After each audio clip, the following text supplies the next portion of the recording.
इस वक्त हमारे साथ सीधे झारखंड के मुख्यमंत्री हेमंत सोरेन जी जुड़ रहे हैं लाइव आज तक पर। बीते दिन भी हेमंत सोरेन जी आप मुख्यमंत्रियों की बैठक में प्रधानमंत्री के साथ शामिल हुए थे। मेरा पहला सवाल आज की इस जो एक डेवलपमेंट है उसके मद्देनजर यही है कि आज प्रधानमंत्री रात 8 बजे देश को संबोधित करेंगे। बतौर मुख्यमंत्री जो आपकी बीते दिन बैठक में बात हुई, आज आप क्या उम्मीद करते हैं? पीएम क्या बोल सकते हैं? उन्होंने जो बीते दिन आप लोगों से कहा था उससे आप क्या समझ पाए थे? हेमंत सोरेन जी। देखिए, 17 तारीख को प्रधानमंत्री जी अपनी बात रखेंगे फिर देश को अगले लॉकडाउन के संदर्भ में, और मैं उम्मीद करूंगा कि झारखंड जैसे पिछड़े प्रदेश, उड़ीसा और हमारे इधर जो बिहार हैं, बंगाल है, उड़ीसा है, छत्तीसगढ़ है, यूपी है, यहाँ के माइग्रेंट मजदूरों पर विशेष कुछ बात जरूर रखेंगे। जिस तरीके से विगत 40-50 दिनों के अंदर अभी जो हमारे प्रवासी मजदूरों का जो एक कंटिन्यूअस बहाव बरसों से था, अलग अलग राज्यों में लोग पहुंचते थे, रोजगार का हिस्सा बनते थे, आज वो बहाव बिल्कुल डाइवर्ट होकर के वापस अपनी गांव की ओर चल पड़ा है। और हालात इतनी बुरी है कि लोग ट्रेन में कट के मर रहे हैं, महिलाएं सड़कों पर प्रसव कर रही हैं, लोग चलते चलते मर जा रहे हैं, ये हालत है। तो मुझे लगता है कि मजदूरों के विषय पर जरूर इनका कोई ध्यान देंगे, क्योंकि जिस तरीके से देश की अर्थव्यवस्था के पहिए को घुमाने में इनकी भूमिका रही है, ये किसी से छुपा नहीं है, चाहे वो संगठित क्षेत्र हो चाहे असंगठित क्षेत्र रहा हो। इन दोनों क्षेत्रों में इन लोगों की एक बड़ी भूमिका रही है। और आज कहीं ना कहीं आने वाला समय में भी इन मजदूरों की एक बड़ी भूमिका इस देश की अर्थव्यवस्था के चक्के को घुमाने का है, पहिए को चलाने का है।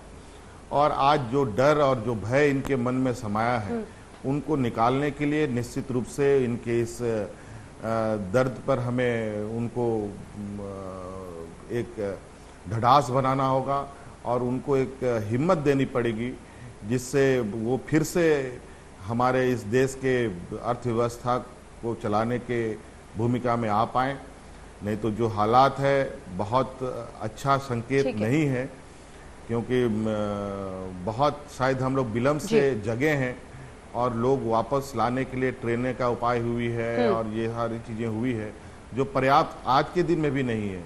और जो बातें आती है कहीं से मजदूरों से पैसे लिए जा रहे हैं, भारत सरकार पैसे ले रही है, कम से कम आज के दिन में ये सारी चीज़ें मजदूरों के लिए तो कम से कम हमें थोड़ी आंखों में आंसू रखना होगा और उनको आज उनके गंतव्य स्थान तक जल्द से जल्द पहुंचा करके उनके परिवार के साथ उनको मिलने का मौका मिले, ताकि उनको एक नई ताकत मिले, नई ऊर्जा मिले।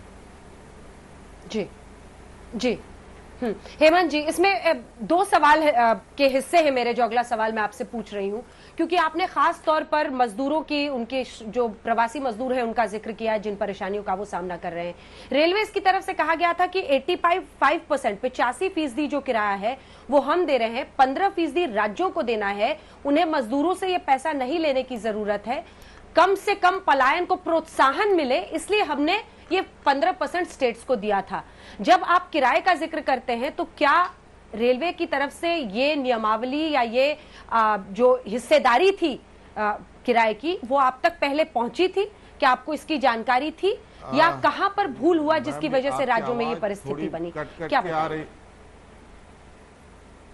आपकी आवाज कट कट के आ रही है? ठीक है, मैं आपसे ये पूछ रही हूँ, फिर से रिपीट करेंगे जी। ये जो 85% 15% किराए की बात थी, अब आ रही है आपको मेरी आवाज?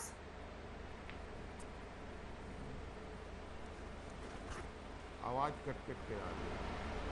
चलिए एक बार फिर से संपर्क साधने की कोशिश करेंगे। ठीक है, मेरा अगला सवाल आपसे ये है कि बीते दिन जो पीएम ने कहा है, उन्होंने कहा कि जो फर्स्ट फेज में नियमों की जरूरत थी या स्ट्रिक्टनेस की जरूरत थी वो सेकंड फेज में नहीं थी, जो सेकंड फेज में जरूरत थी उसकी तीसरे में नहीं थी, जो तीसरे में थी उसकी जरूरत अब चौथे फेज में नहीं है।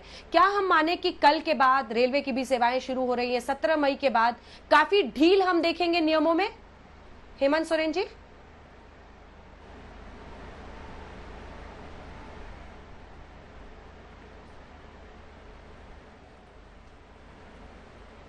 मुझे लगता है मेरी आवाज नहीं पहुंच रही है मीनाक्षी, आपको ही ये सवाल करने पड़ेंगे। हेमंत सोरेन जी, आप तक आवाज पहुंच रही है? चलिए हम उनसे फिर संपर्क साधने की कोशिश करेंगे, लेकिन प्रधानमंत्री आज रात 8 बजे क्या बोलने वाले हैं, इसे लेकर हम अलग अलग पक्षों से, राज्यों से, हर जगह से फीडबैक ले रहे हैं। हमारे साथ सभी खास मेहमान बने हुए हैं। आशुतोष जी भी जुड़ गए हैं इस वक्त और बातचीत के लिए हमारे साथ। आशुतोष जी, रात 8 बजे जो संबोधन होना है, बीते 50 दिन का जो सफर भारत का ये लॉकडाउन में रहा, आज आप क्या एक्सपेक्ट कर रहे हैं प्रधानमंत्री के भाषण से?